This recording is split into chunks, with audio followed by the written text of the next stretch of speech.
बिस्मिल्लाहिर्रहमानिर्रहीम। Chapter number 3 lecture number 3 numericals हम कर रहे थे। आज लास्ट 3 न्यूमेरिकल्स है हमारे पास। 3.8 है हमारे पास। How much time is required to change 22 newton second momentum by a force of 20 newton. हमने फोर्स कैलकुलेट करनी है कि कितनी फोर्स चाहिए होगी हमारे पास चेंज मोमेंटम के अंदर। कितना है 22 Newton second by a force आपके पास कितनी है 20 न्यूटन फोर्स जो आपने अप्लाई की, और चेंज इन मोमेंटम कितना है 22 न्यूटन सेकंड। और हमें यहाँ से रिक्वायर क्या है, टाइम जितना उस चीज़ को रिक्वायर है वो हमने कैलकुलेट करना है। अब गिवन डेटा हमारे पास क्या है, चेंज इन मोमेंटम वो हमारे पास क्या है, डेल पी से इसको शो करते हैं 22 न्यूटन पर सेकेंड, और फोर्स हमारे पास क्या है 20 न्यूटन। अब टाइम यहाँ से रिक्वायर हमें क्या है, टाइम जो है वो हमने कैलकुलेट करना है। आपने टाइम और मोमेंटम और फोर्स के दरमियान रिलेशनशिप कैलकुलेट किया था, वहाँ पे हमारे पास एक फार्मूला आया था F is equal to force किसके इक्वल थी, rate of change of momentum की इक्वल थी। ठीक है, यहाँ से अब हमने क्या कैलकुलेट क्या करना है, टाइम कैलकुलेट करना है। इसको रीअरेंज किया तो टाइम हमारे पास किसके इक्वल आ गया, change in momentum over force. अब चेंज इन मोमेंटम की वैल्यू भी हमारे पास है 22 न्यूटन सेकंड, और फोर्स भी है हमारे पास 20 न्यूटन।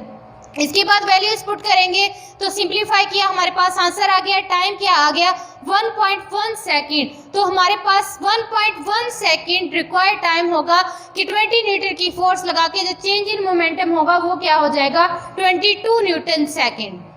ये था 3.8। नेक्स्ट है हमारे पास 3.9। स्टेटमेंट है इसकी, how much is the force of friction, कितनी फोर्स ऑफ फ्रिक्शन होगी बिटवीन अ वुडन ब्लॉक, एक वुडन ब्लॉक है ओफा 5 kg उसका मैस है, and horizontal surface marble surface जो है, मार्बल की सरफेस, ये इस तरह से सरफेस पे एक वुडन ब्लॉक पड़ा हुआ है। ठीक है, उसकी सरफेस और जो ब्लॉक है इन दोनों के दरमियान फोर्स ऑफ फ्रिक्शन जो है वो हमने फोर्स ऑफ फ्रिक्शन कैलकुलेट करनी है। ठीक है, यहाँ से उसका मैस कितना दे दिया गया है 5 kg मैस दे दिया गया है।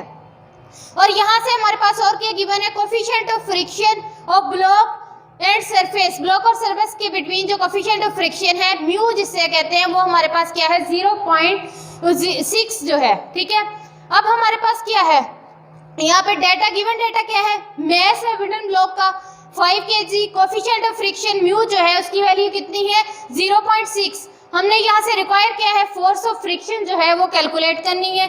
फॉर्मूला हमारे पास क्या होता है फोर्स ऑफ फ्रिक्शन का, F of force of friction किसकी इक्वल होती है म्यू आर। अब यहाँ पे हमारे पास क्या है, आर जो है वो फोर्स है जिसे हम वेट के इक्वल लेते हैं। आर को हम किसके इक्वल लेते हैं, वेट को, और आपको पता है वेट हमारे पास क्या होता है mg।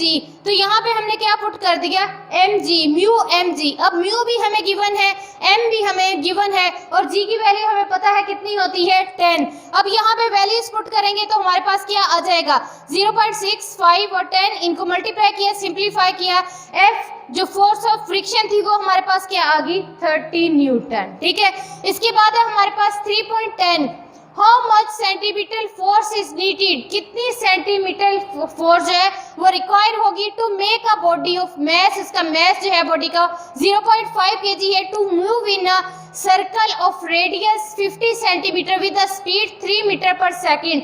हमने क्या, सेंटीमीटर फोर्स क्या होती है जो किसी भी ऑब्जेक्ट को सर्कुलर पाथ में मूव करवाने के लिए रिक्वायर होती, वो हमने कैलकुलेट करनी है। एक ऑब्जेक्ट है जिसका मैस है 0.5 kg, ठीक है, उसे हमने किसी सर्कुलर पाथ पे मूव करवाना है, और जो सर्कल जिस पे हम उसे मूव करवाना चाहते हैं उसका रेडियस है हमारे पास r जो है 50 सेंटीमीटर, और स्पीड की स्पीड से मूव करवाना है 3 मीटर पर सेकेंड। ठीक है, अब रिक्वायर्ड हमें पास क्या है, डेटा गिवन हमारे पास क्या है, गिवन डेटा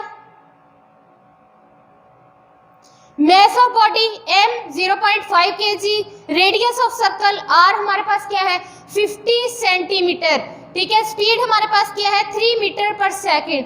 अब मैंने आपको बताया था कि डेटा जो है गिवन डेटा लिखने के बाद आपने चेक करना होता है कि वो ऐसे यूनिट में है या नहीं। सबसे पहले मैस है वो किलोग्राम में है, ऐसे यूनिट में है।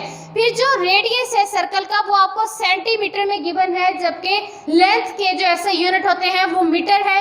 तो हमें इसको पहले ऐसे यूनिट में कन्वर्ट करना पड़ेगा, मतलब सेंटीमीटर से मीटर में लेके जाना पड़ेगा। उसके लिए हमने क्या किया, इसको 100 से डिवाइड किया, तो हमारे पास आंसर क्या आ गया 0.5 मीटर। स्पीड है 3 मीटर पर सेकेंड।